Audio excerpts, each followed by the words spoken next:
আল্লামা ইসহাক ফরিদী রহমতুল্লাহ আলাইহি আমাদেরকে একটি কথা গল্পের আকারে বলতেন, শিক্ষণীয় একটি কথা। আমি সেই কথাটা দিয়ে তাহলে শুরু করি। জি অবশ্যই। সেটি হলো, হযরত বলতেন যে আব্দুল কাদের জিলানী রহমতুল্লাহ আলাইহির কাছে একজন বায়াত হওয়ার জন্য আসলে হযরত তাকে বায়াত করে নিলেন। পরক্ষণেই হযরতের শায়েখ এই মুরিদকে দেখে হযরত আব্দুল কাদের জিলানী রহমতুল্লাহ আলাইহিকে প্রশ্ন করলেন যে আপনি কেন তাকে বায়াত করলেন? সে আমার কাছে গিয়েছিল বায়াত হওয়ার জন্য, আমি তাকে বায়াত করিনি, আমি তাকে রিজেক্ট করেছি। আব্দুল কাদের জিলানী রহমতুল্লাহ আলাইহি বললেন যে হযরত, আমি তো সেটা জানি না, কিন্তু কি কারণে? হযরত আব্দুল কাদের জিলানী রহমতুল্লাহ আলাইহি শাইখ বললেন, তার কপালের মধ্যে আমি শাকী লেখা দেখেছি, অর্থাৎ সে হতভাগা। আব্দুল কাদের জিলানী রহমতুল্লাহ আলাইহি বললেন যে শেখ, আমি শাকির নিচে সাই দেখেছি, মূলত এই কারণে আমি তাকে বায়াত করেছি। আমি যে বিষয়টা বলতে চাচ্ছি সেটা হলো, সংক্ষেপে আগে এতটুকু বলি, তারপর ব্যাখ্যায় যাচ্ছি। সংক্ষেপটা হলো, আল্লামা ইসহাক ফরিদী রহমতুল্লাহ আলাইহি ছিলেন অমানুষকে মানুষ বানানোর কারিগর। অমানুষকে মানুষ বানানোর কারিগর ছিলেন আল্লামা ইসহাক ফরিদী রহমতুল্লাহ আলাইহি। এই ঘটনার সঙ্গে হযরত বলতেন যে দেখো, তোমরা যারা অনেক বেশি দুষ্টুমি করো, তোমাদেরকে তোমাদের হুজুরা রাখতে চায় না, তোমাদের উপর তারা বিরক্ত, কিন্তু আমি তাদেরকে রাখি। এবং এই ভাষাটা বলতেন, দৈনিক 1000 বার তোমাদেরকে ওনারা এখান থেকে বিদায় করতে চায়, কিন্তু আমি তোমাদেরকে রাখি। আর আমার উপরে যে হযরতের অবদান, এখানে আমার সম্মানিত ওস্তাদ বৃন্দ আছেন এবং আমাদের ছোট ভাই বড় ভাই নির্বিশেষে এখানে অনেকেই আছেন। আমার বিষয়টা সবার কাছে স্পষ্ট যে আসলেই আমি কিন্তু যদিও মাদ্রাসাতে পড়াশোনা করেছি, কিন্তু আমার মন মগজ সব কিছু ভিন্ন একটা জায়গায় ছিল। সেটা হলো, আমি মেশকাতের বছর এই ব্ল্যাক বেল্ট যে পদক, যে কি বলে আপনার এটাকে, কারাতে ডিগ্রি, জি, আমাদের young dragon martial art centre চিত্রনায়ক মাসুম পারভেজ রুবেল, আমি তার দীর্ঘ প্রায় 15 বছরের শিষ্য।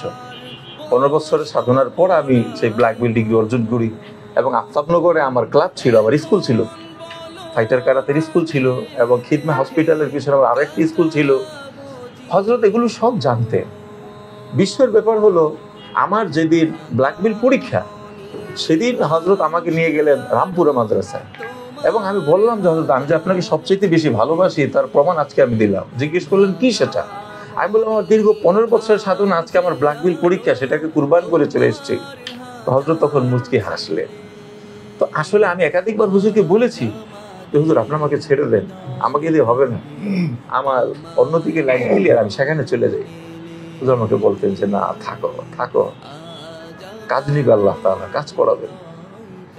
তো আসলে হযরতের সেই মায়া, হযরতের সেই আদর, সেই সোহাগগুলো আরো বেশি বাস্তবতায় আমি দেখতে পেয়েছি খুব কাছ থেকে। সেটা হলো, হযরতের ইন্তেকালের একেবারে অল্প কিছুদিন পর আমি কিন্তু আর চৌধুরী বাড়ি থাকতে পারলাম না।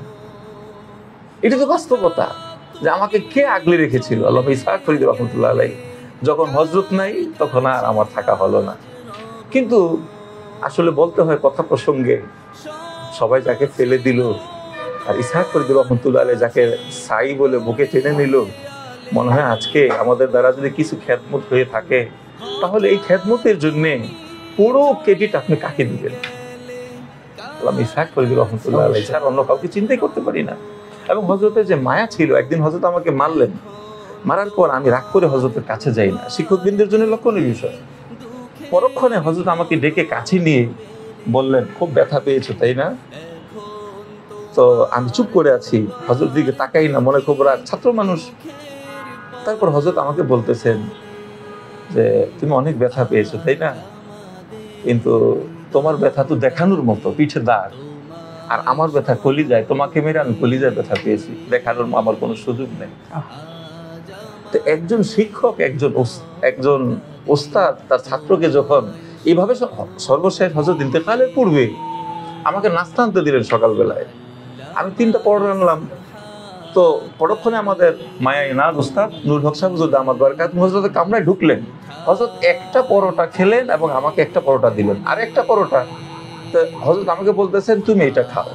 তো যেহেতু নুরুল হক সাহেব হুজুর রুমের ভিতরে চলে আসছে, হযরতের সাথে কথা বলবে, তো আমি আদবের খাতিরে চিন্তা করলাম আমরা একটু কিনারে এক পাশে গিয়ে খাই। হযরত আমাকে বললেন তুমি পরোটাটা আমার কাছে বসে খাও, আমি একটু দেখি।